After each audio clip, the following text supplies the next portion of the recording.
bawah. Yang prakondisi ketiga, terbukanya kesempatan kerja bagi angkatan kerja. Jika kesempatan kerja terbuka bagi angkatan kerja yang di Kota Manado ini, maka akan terjadi penurunan angka pengangguran. Presentasi indikatornya adalah tenaga kerja lokal yang terserap dalam pasar kerja. Karena jujur Pak, pasar kerja di Manado banyak diambil dari tenaga kerja dari luar, banyak, dan kita tidak bisa menutup itu kesempatan kerja itu kepada siapa saja. Kemudian yang kedua, indikator kedua, peningkatan jumlah perusahaan yang berpartisipasi dalam bursa kerja. Kita buka kesempatan lowongan pekerjaan bekerja sama dengan perusahaan untuk melaksanakan bursa kerja. Saya jelaskan lagi. Untuk prakondisi pertama, terciptanya wirausaha baru. Kondisi ini akan dapat diwujudkan apabila meningkatnya minat lulusan muda untuk berwirausaha atau berwira swasta. Kita berharap orang tidak melulu berpikir menjadi karyawan, tapi ke depan dia punya animo untuk menjadi wirausaha, wira swasta, pemilik dan pelaksana usaha. Yang kedua, dan kemudian bisa membuka lapangan kerja. Yang kedua, terbukanya kesempatan menjadi wirausaha baru dari sektor informal. Saya kembali, indikator meningkatnya minat lulusan muda yang menjadi wira swasta, persentase lulusan muda yang menjadi wira swasta, persentase lulusan muda yang menjadi wira swasta. Kemudian terbukanya kesempatan menjadi wirausaha baru dari sektor informal, indikatornya adalah persentase peningkatan jumlah wirausaha dari kalangan profesional.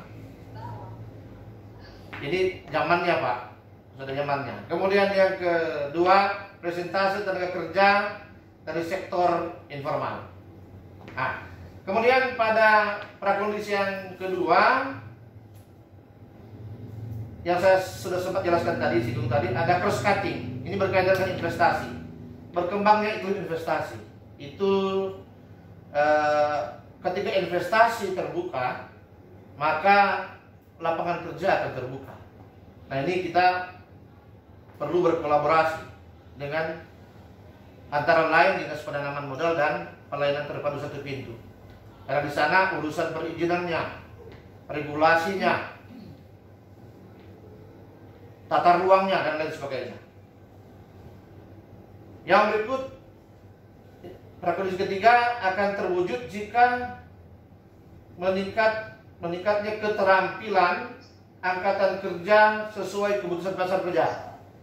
Yang kadang-kadang misleading Pak, kebutuhan antara kebutuhan pasar kerja dengan skill atau keterampilan pencari kerja itu tidak nyambung, tidak tepat, misleading. Jadi ini yang kita coba tingkatkan ke depan. Indikatornya adalah angkatan kerja yang memiliki keterampilan sesuai kebutuhan pasar kerja. Kita akan bicara pelatihan dan lain sebagainya. Yang kedua, meningkatkan perlindungan bagi tenaga kerja lokal. Saya sudah sempat singgung tadi.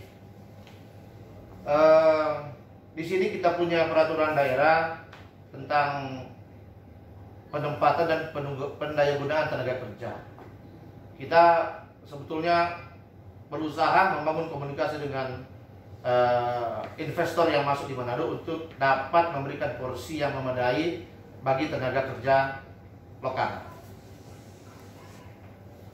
Indikator perusahaan yang memprioritaskan tenaga kerja lokal dalam bursa kerja. Kemudian yang kedua, perusahaan yang menerapkan aturan ketenaga kerjaan. Kembali kita ke prakondisi yang pertama. Minat lulusan muda untuk berwira swasta akan meningkat apabila digeser sedikit. Terbangunnya,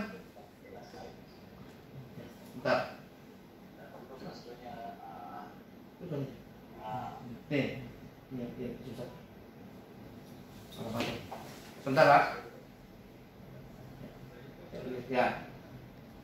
Minat lulusan muda untuk berwira swasta akan meningkat apabila terbangunnya stigma positif berwira swasta dari kalangan lulusan muda. Ini yang kami perlu genjot ke depan dengan indikator peningkatan jumlah lulusan muda yang mengikuti pelatihan kewirausahaan. Sekali lagi, ini bukan urusan kami sendiri, karena kewenangan di bidang pendidikan menengah atas SMK nanti adalah kewenangan pemerintah provinsi. Ya, kita perlu berkolaborasi dengan dinas pendidikan provinsi bagaimana mulai membangun mindset kepada para calon lulusan untuk tertarik merintis usaha mandiri. Yang kedua, meningkatkan daya tarik menjadi wirausaha bagi lulusan muda. Saya kira hampir sama. Kita kolaborasi dengan sekolah, lembaga pendidikan, dan dengan program wajib berwira swasta. Kita akan berkolaborasi. 3, meningkatkan kesadaran lulusan muda tentang keuntungan menjadi wirausaha baru. Ini kalau di Manado mungkin belum terasa di Jakarta. Menjadi wirausaha adalah sebuah peluang emas. Dan kita coba membangun mindset itu di Kota Manado bagi lulusan-lulusan muda. Yang berikut, terbukanya kesempatan menjadi wirausaha baru dari sektor informal akan terjadi apabila kemudahan untuk memulai atau membangun usaha baru meningkat. Perlu kondisi ini. Kalau kemudahan ini, fasilitasi, sosialisasi, dan informasi terbuka begitu luas, maka saya kira akan terbuka kesempatan.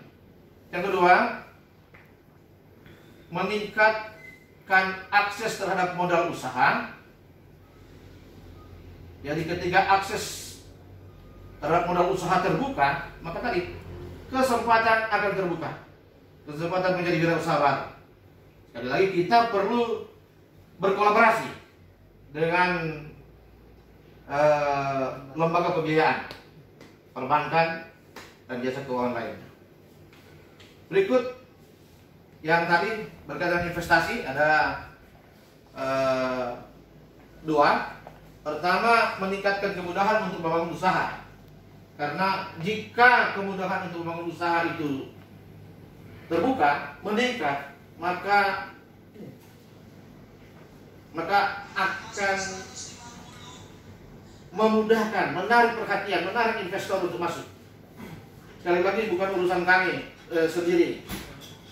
Perda kita harus pro investasi dan lain sebagainya supaya masuk keran-keran terbuka, keran-keran investasi terbuka untuk Kota Manado. Yang kedua, terciptanya iklim usaha yang ramah investasi, tidak ada pungli dan lain sebagainya, pelayanan prima, maka iklim investasi akan berkembang.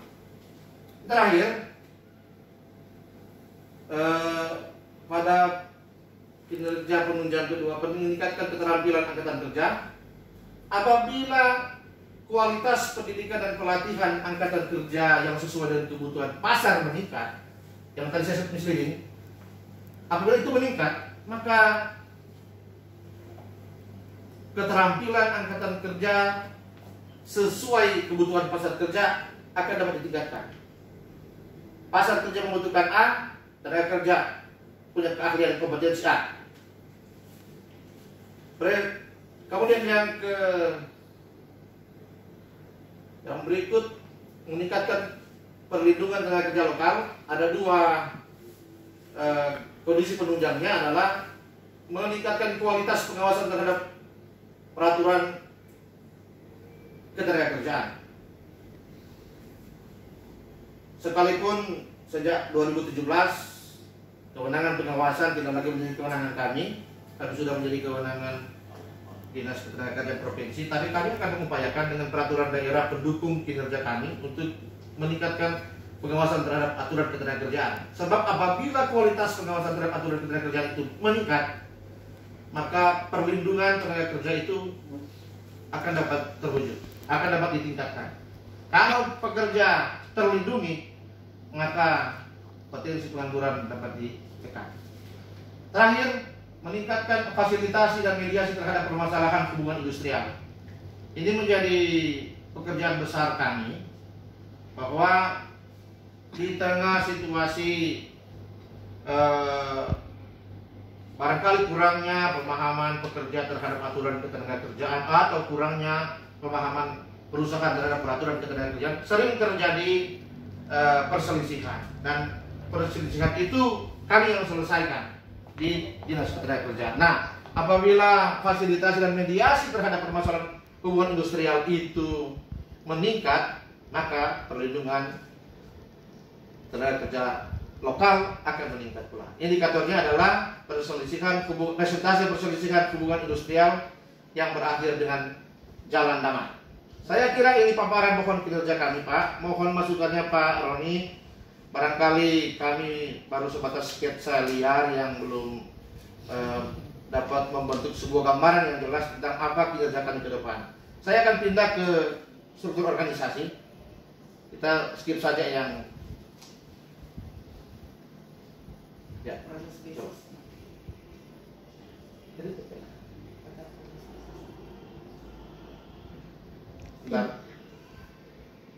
Bukan ini.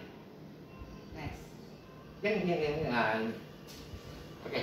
Ini struktur organisasi kami, Pak. Existingnya kita punya 1 eselon 2 dan 1 eselon 3A, 4 eselon 3B. Artinya 4 bidang, masing-masing 3 seksi.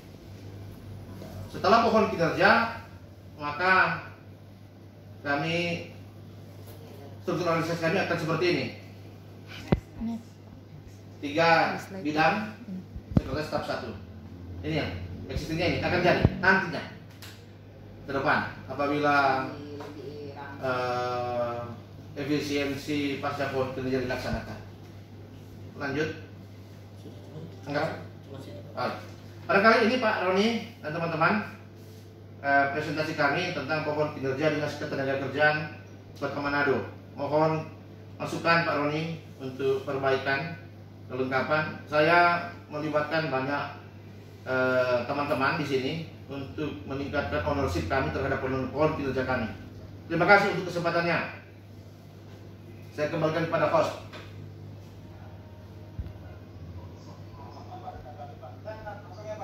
Siap, Pak.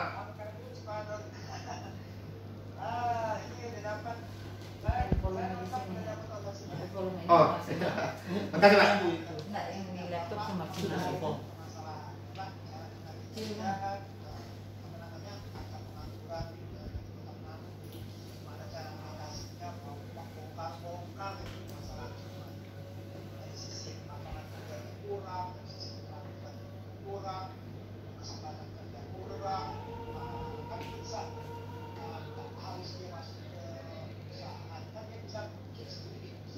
Siap.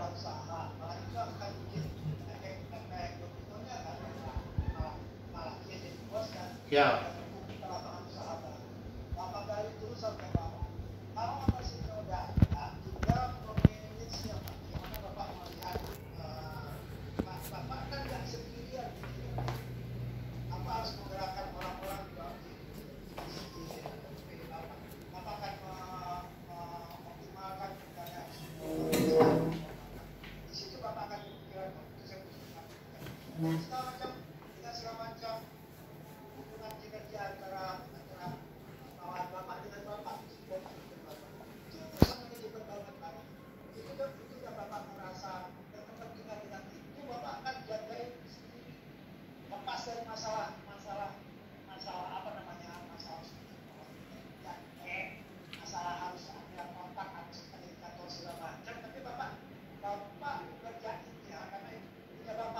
Ya.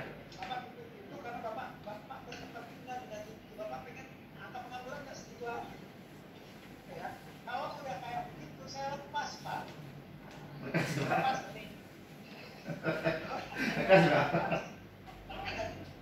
Bapak yang tahu permasalahan di dalam, saya kita mau topik feeling saya aja kayak gimana. Misalnya, kalau saya mau sedikit bicara perlindungan tenaga kerja, dia agak sedikit nggak biasa ditaruh di sini. Industrial itu biasanya ditaruh sebagai satu masalah sendiri. Mungkin iya dalam konteks permasalahan Bapak ada, Bapak merasa itu hubungannya dengan kesempatan kerja. Kalau hubungan itu sangat bagus, akan menjadi jika yang akan mengganggu kesempatan kerja. Saya karena begini, saya akan berlihat dengan itu. Biasanya kita lihatnya sebagai sebuah sendiri, sebuah masalah sendiri yang memang bukan masalah di luar masalah kurang itu tadi. Ada masalah hubungan industrial yang harus digarap secara sendiri, masalah lingkungan, masalah pabrik,